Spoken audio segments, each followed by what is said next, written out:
So the question is, what does my bank account hate more? Me scrolling on Sephora for skincare or me scrolling on Sephora for makeup?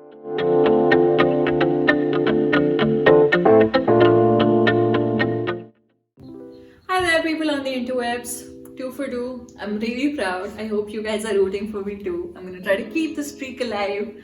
But today I'm here with all of my lovely notes because someone asked me a really interesting question over on my Instagram. They asked me, what do I personally like to invest in? Is it skincare or is it makeup? Well, that's a really good question, and here's why. I like makeup just as much as the next person who enjoys makeup, but I like to think of skincare as building a house. So until and unless you have a really good foundation, which is what skincare does for your skin, it's really hard to make it look good and make it stand the test of time. So let's get into why my makeup kit is not half as extensive as my skincare routine. Number one, makeup is like a really good friend of mine, but skincare is my one true love. And the reason for that is I have been someone who's been fairly conscious of my skin, as many of us are when we're younger. And it took me a long time to find things that work for me. And no matter how much I used makeup to help build that confidence sometimes, it didn't feel like my true authentic self until I worked enough on my skin, until I knew that I've done enough on my part to help my skin be its best self. Number two, water is great, but have you tried SPF? I know everyone on the internet and their mother tell you to just drink a lot more water as if it's some magical fluid that'll fix all your skincare woes, but there is a thing we don't talk about very often, especially as South Asians. It's not very heard of, and if you aren't doing this already, trust me, you need to. Get some SPF on your skin. Your skin is so susceptible to sun damage, and I know we've been blessed with a lot of melanin, but it does not mean that you can skimp on that SPF and go out without it. Sun damage is real. Number three, you're never too young for a serum. I know it's a little more advanced, so I'm gonna say this out loud. Big disclaimer, if you're already settled into a skincare routine and you're looking for things to do to help improve it, a serum is a good place to start. While there's a lot of magical products in the world of skincare, there's like skin essence and mists and toners and serums and face oils, and I could go on and on and on about it because I really love all of that stuff. I think a serum is a really good place to start for multiple reasons. I think it has, it's usually very nutrient packed. So it could be like a shot of boost that your skin needs. Number four, find products for you. Find products that are right for you. Skincare is not one size fits all.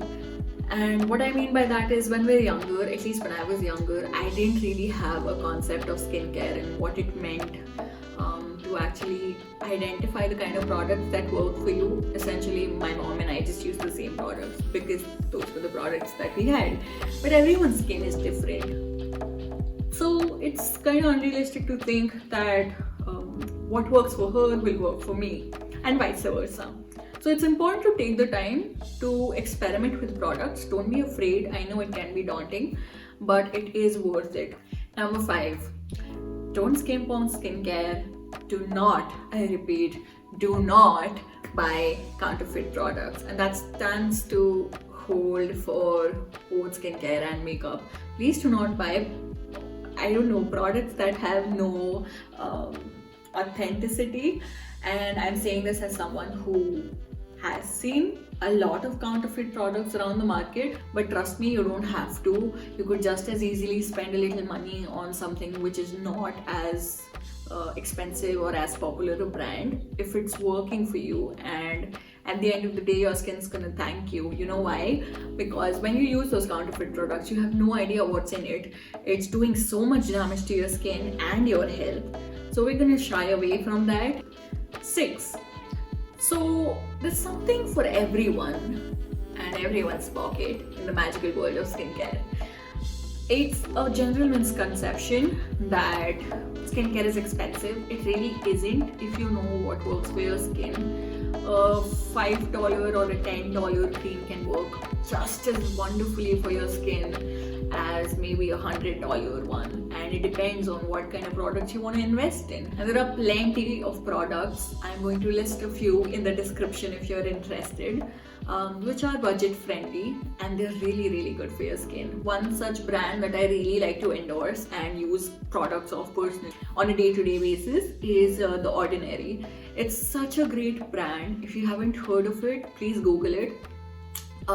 They make their products so simply. It's not very ingredient list heavy, as you will look at it and you'll recognize the difference between a heavily manufactured product, and when I say manufactured, I mean there's like a lot of crap going into that product versus something that just keeps it simple and is so much better for your skin.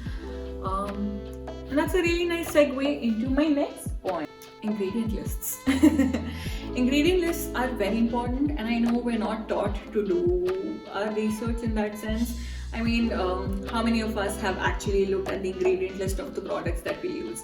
I know I didn't for the longest time, but that's a habit that I have developed now. I tend to look at it, does my product contain alcohol? Because if it does, it's probably going to dry my skin out.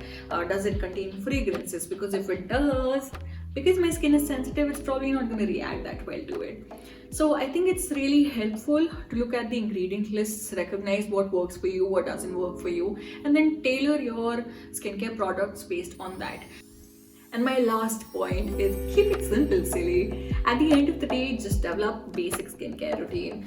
By that I mean, if you're already not into a skincare routine, a good place to start is making sure you wash your face a couple of times, and not too much because it will dry your skin out. Having a general moisturizer that doesn't have too much fragrance in it, that feels the right consistency for your skin type. The main problem often lies with us not listening to our skin.